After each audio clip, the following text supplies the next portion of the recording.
Quatrième étape de l'Africa Corse 2014 au Maroc. Au programme, des paysages époustouflants, une bonne dose de cailloux, des pistes rapides et sablonneuses.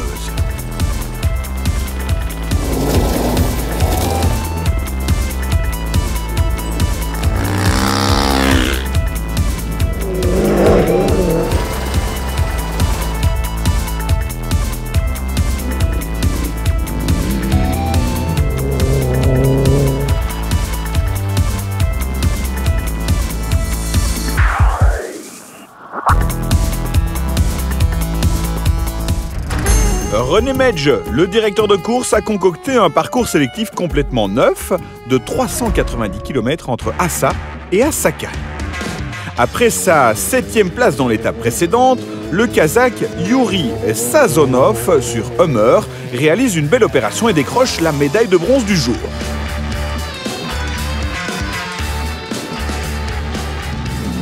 Victime d'une triple crevaison durant la 3e étape, le pilote hongrois Balázs Szalai revient en force et se hisse à la 2e position de ce classement d'étape, tout juste 1 minute 12 derrière le gagnant.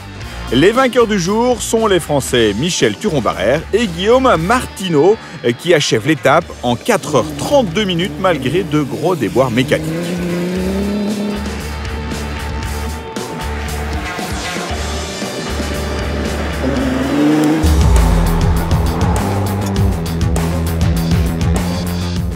Ça s'est bien passé, parce que je pense qu'on est pas mal là.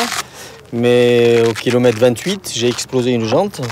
La jante avant gauche, là. Celle-là, je l'ai explosée complètement et j'ai plus de frein. Donc j'ai dû bidouiller, me coincer la durite pour avoir du frein sur les autres. Donc ça fait que chaque fois que je freinais, je partais en travers. Et puis surtout, depuis le kilomètre 28, j'ai plus de roues avant. Donc on a essayé de conduire le plus propre possible. Au classement de la journée, le Belge Jacques Kilomans reste fidèle à sa 4e place et Jean-Louis Schlesser termine 5e.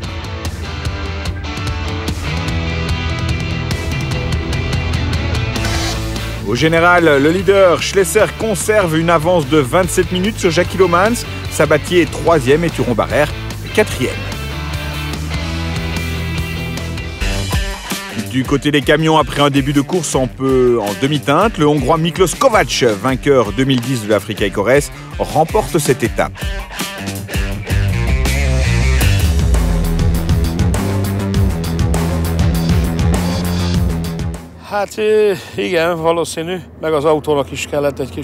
En fait, il m'a fallu un peu de temps pour trouver le bon rythme et aussi pour affiner les réglages du camion. Maintenant, tout est OK et j'ai trouvé la bonne cadence. Ça va bien se passer pour la suite, en tout cas, je l'espère.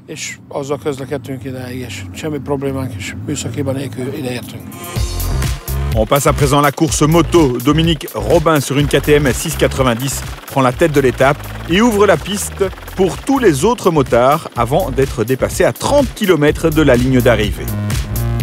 Sur Honda, Michael Pizzano, un peu déconcentré aujourd'hui, profite de l'aubaine et suit les traces de Dominique Robin avant de le dépasser pour atteindre la 2e place et prendre la tête du général.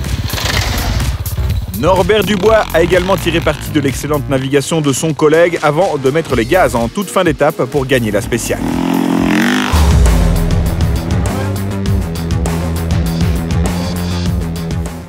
Aujourd'hui, oui, j'ai, on va dire, la bonne journée. Ouais. Je n'ai pas fait d'erreur, deux petites merdouilles, je suis un peu égaré, mais bon, sans plus, quoi. J'ai pas perdu trop de temps. Au kilomètre 130, je les ai rattrapés, ils revenaient vers moi. Ils avaient un doute sur une petite passe qu'il fallait passer à gauche. Et puis après, bon, c'est vrai qu'on a roulé ensemble. On était 4, il y a le Londel, là, je ne sais pas où il est passé. Et puis, donc voilà, globalement aujourd'hui, je suis assez satisfait.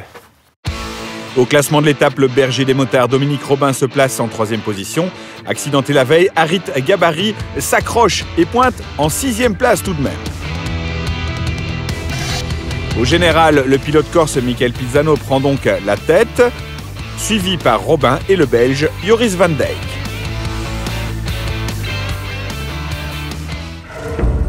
Et on se quitte sur ces images très impressionnantes de la voiture de Sergei Uspensky et Andrei Russov. Après plusieurs tonneaux, la voiture est totalement détruite, mais fort heureusement, l'équipage russe s'en sort indemne avec une énorme frayeur.